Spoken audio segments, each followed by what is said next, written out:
Hello everybody and welcome to a new video on X for the Tides of Avarice, and today we're going to be checking out the new ship, the Earl King, in a little bit more detail than what we've already done. And now we have done a live fire exercise with this, but we're going to take it a little bit further than that. And today we're going to be talking about the Earl King versus the already known battleship, the Asgard, to see how they do toe-to-toe with the enemy. They both have different purposes. Obviously they're both the biggest ships and both the only battleships in the game currently. They're not they're not the only capital ships, but they are the only battleship class that we have. So, without further ado, let's get them compared. So the easiest way for us to have a side-by-side comparison is by using the comparison tool, the ship comparison tool, which is within your encyclopedia. So let's add our Asgard battleship. We'll set a high preset. And the only changes I'm going to make is I'm basically going to take all of the beam turrets off it and place bolt turrets, because beam turrets can draw from its main weapon. So we'll change everything over to bolt, which is probably the closest weapons to the Erlking cannons. And we'll obviously change everything else to bolt on there as well. Okay, there we go. So the last couple there. Bolts. Make sure the software and everything is top notch. There we go. Confirm that. Does it tell us how many weapons there are actually on this? No, it doesn't. So we'll just confirm that closer to the time. And then let's get our Earl King battleship. High preset. I mean, that cannon's pretty much the whole front end of the ship. Turret groups, obviously everything else is the Earl King turrets, but the two weapons that we can change, slot 1 and 2, we will change over to bolt turrets. So it's carrying bolt turrets. Do the same again with the same software. Make sure that's all down as the same as it was. Doesn't make much changes, but let's do it anyway. Right, so as you can see here, it gives us a nice little colour comparison. So we can actually see directly, visually, what we're working with. So let's go from top to bottom. You can see that the Earl King is almost double in hull strength. However, it loses a hefty amount in terms of shields. Now, they are both using the Terran shields. If we have a look here, you can see the Terran Mark III on our engine groups. It's pretty much in everything else. You've got the Terran Mark II shields for that one. And if we have a look at our Asgards, we can see that the shield generators on there are also the Terran Mark IIs, but they've got 4 of them. So basically, it's 4 times as powerful in terms of shielding.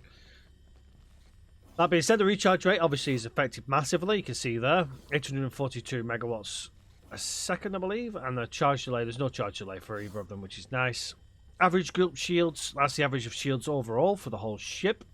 You can see here, it's about a third in difference in shielding. So the shielding for this ship is far less than what the Asgard is. Obviously, because the recharge rate there again is affected. The delay again is the same. Our radar range is identical. Burst weapon output. You can see here, now this burst weapon output is our main cannon. You can see here, 323,113. That's a hefty amount of damage. 4,807. This does have a charge rate on it, so you can increase that damage considerably, but nowhere near as much as the main battery on the Asgard beam. Sustained weapon output, that's the sustained damage. You can see here again, is a hell of a lot less than what our Asgard is. But when we come to the average turret output, so you can see there it says the damage output of all turrets averaged over the 6 firing directions. So in each direction you're going to get about 2,339 from our Earl King compared to the 1,338 from the Asgard. Which means notoriously that if you've got ships coming from each angle, so both sides, top, bottom, front and back, the Earl King is going to do more damage. That being said, obviously the rear of the ships are the weakest point because most of the turrets don't face directly behind. That's obviously where your engines are. But the Earl King being a cylindrical ship, more so than the Asgard, it does have a little bit of an advantage to getting turrets around, which is quite nice. If you imagine you got turrets on the top of the Asgards, if you want the left turrets to reach the right hand side, you can flip it over. Whereas the Earl King, it rolls rather than flips. So in terms of sustained damage and hull and shield, the only thing it's got for itself is double the hull damage. So once your shields have dropped, you've got more time to get the hell out of there. So shielding's a bit disappointing. You can obviously improve that with shield mods and stuff like that, but overall the Asgard's going to win in terms of shielding and survivability. That being said, the average turret output speaks for itself. Next thing we're going to look at is speed. This thing is a beast in speed. 155 milliseconds. Meters a second, even milliseconds. Acceleration. It can accelerate far faster than the Asgard can. So yes, it can't take as much damage, but it can certainly get the hell out quicker. Boost speed. It boosts twice as fast, over twice as fast. And its travel speed is more than double that of the Asgard. It's almost 3 times that of the Asgard. It can strafe faster. It can also accelerate in strafe faster. You can see its yaw, pitch and roll are also slightly quicker, which means that, you know that rotation I mentioned where you can rotate your turrets around? This ship is going to rotate far easier in any direction to bring the turrets to bear. So, in comparison for speed, the Earl King can get in and out of trouble much, much quicker. Which means that its survivability now is kind of balanced with the Asgard, because yes, it can't take as much damage, but it can get out quick enough to not have to sustain that damage for too long. Container storage, not a major thing, but it has no container storage, whereas the Asgard does, so the Asgard can pick up items from containers. Obviously, the Erlking is a smaller ship, so you'd expect it to carry far less stuff on it. It's built, designed, and basically scrapped together to do damage, that's about it. Docks. Okay, so it can carry the same number of docks for medium ships, 1 each, but it does have 1 less small dock. Medium ship capacity, this is what it can store within its storage. It can have 2 medium ships within itself, whereas the Asgard can carry none, so it can only carry the 1 on its dock, whereas the Erlking can have 2 inside as well. Small ship capacity, there are less docks for the small ships, and can only carry 4 of them inside its own storage, whereas the Asgard can carry 40. Again, this is much slimmer, so you'd expect it to carry far less on it. Crew, not a major issue with crew. It carries smaller crew capacity, which in terms of boarding and stuff like that, you may have an issue with. However, it can carry twice the amount of drones, which is the units here. Far less missiles. Again, talking of the size of the ship, you're not going to expect it to carry as many missiles. Deployables are exactly the same, and countermeasures are exactly the same. So that's a comparison side by side for each one. It's not something that we didn't expect from looking at the previous videos that have already come out regarding the Earl King, including the one that I've done myself. And if you want to have a look again about what the Asgard could do, then make sure you tune in on some of Captain Collins' videos where he's been playing around with the Asgard in his stream. Certainly his previous stream on the 3rd of March, which when this video releases, he got to play around on an Asgard against K destroyers, and it was wiping them out with 1 hit of his main cannon. However, what I will say is if you're trying to hit with your main cannon smaller ships, you're going to have a little bit of a tougher time. You've seen that in my video when I tried to target this ship here to hit, you know, something like a medium miner. The shots just bypass it. The same trouble you're going to have with the Asgard is to determine where your angle is and get a lucky shot. You're relying mainly on your turrets. So without further ado, let's pitch the Asgard and the Earl King into a battle situation. Basically, I'm going to launch them both into the same sector with the same amount of enemies against the Xenon and see how they survive and how they're looking. You know, you can see like how much they're taking damage, how many ships they're taking out, and we'll have a little bit more of a feel for how they're doing. What I am going to do is have them both travel by AI, so therefore I'm not targeting and the AI is doing most of it. They have similar crews. It's not going to make a major difference in this situation, but let's have a look and see how they both perform. So first up is the Asgard, so let's see how it performs. It should be on defense mode only, so let's get it set up so that it can attack all enemies. And let's see how it performs.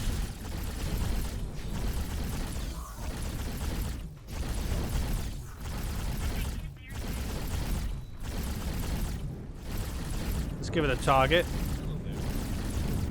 There we go.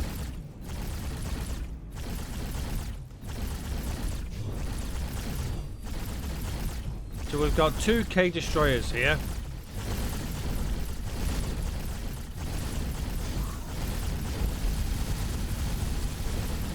So we're already down to half shielding.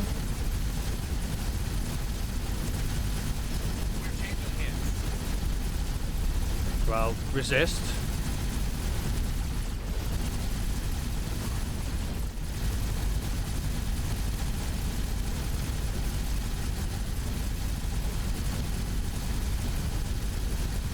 So, as you can see, most of the fighters are still up. Shields are almost down, so we're now taking hull damage as well. Now, I am going to pop into, see if I can make it to the turret, to the thing before it leaves it. Here we go. Now, what we can do is we can bring this thing around.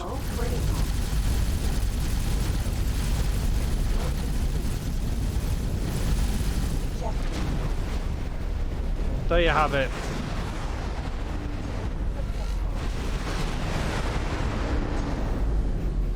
So as you can see, it took about half the shielding off. Oh, it's trying to shoot me.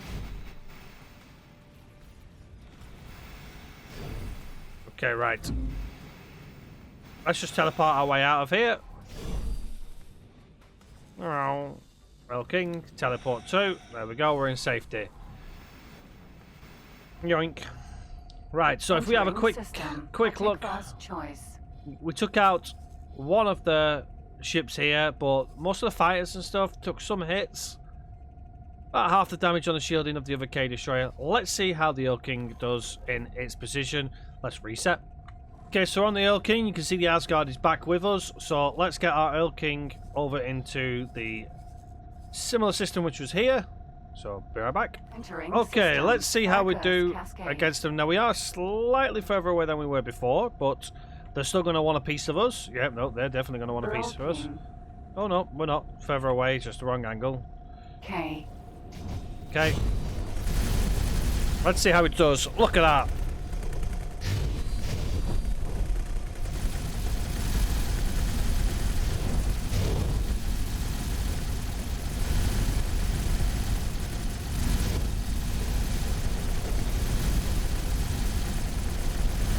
So already you can tell the difference.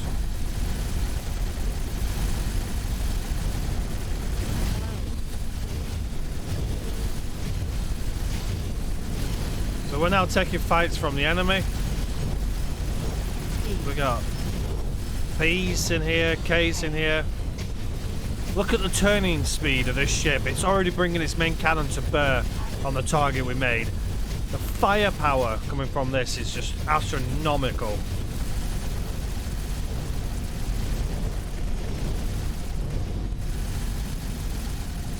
There we go. I think we're hammering it with the main cannon. I don't even think the main cannon's firing.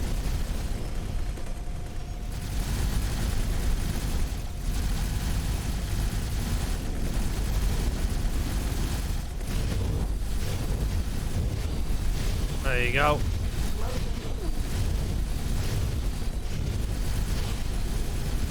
We're taking hits. One's a wreck. Orders acknowledged.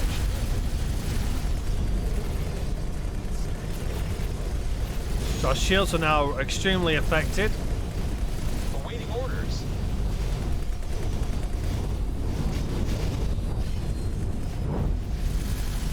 Okay.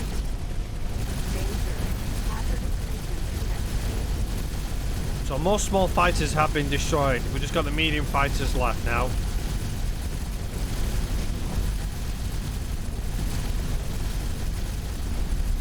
Oh, main cannon's just been blown up. I won't be using that anytime soon.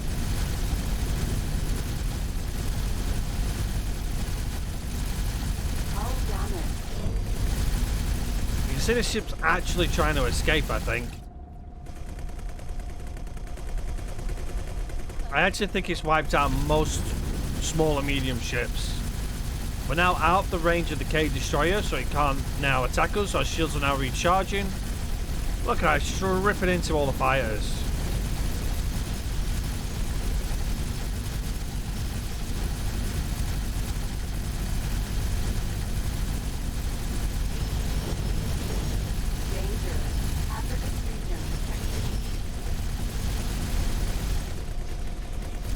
go.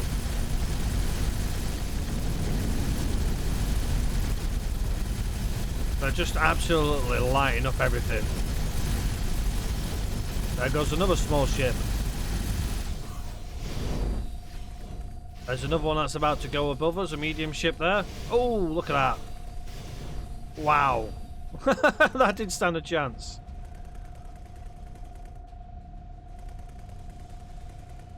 Okay, so we're now targeting the K-Destroyer again. It's now out of range of us to fire, so we're actually plastering it with our rear turrets. Our ship's actually stopped, so in theory we could escape now. We could be out of the system and gone. But I want to see how it performs still. I want to see if it can take down the K-Destroyer before it even gets to us. It's sending more fighters in against us. We have lost some of our turrets. As you can see there, the side turrets here's gone. Matter of fact, most of the turrets on this side have been destroyed. Main cannon's completely gone. But even with minimal weaponry systems, you can see we're still doing some serious damage.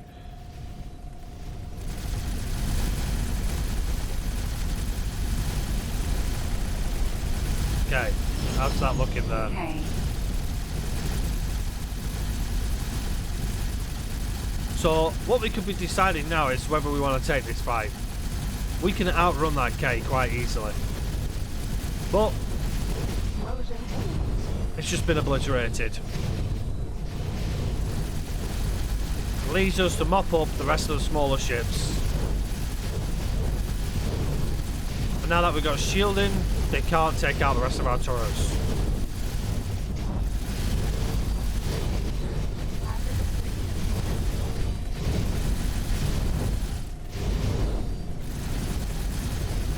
There we go. Oh, a fighter stuck inside my ship. You see, we're fighting multiple angles here. We've got plenty of things we could take as well, which is quite nice, but we're not here to collect resources. So, let's get out of this danger zone and let's have a little quick discussion to finish off. So just a quick look, as you can see here, this is what's left of that force that we were fighting. Now, if we looked at the previous section, you saw that there were a lot more small and medium fighters still in the area. Both K-Destroyers were up. Sorry, no, correction, one of them was absolutely obliterated by our main cannon.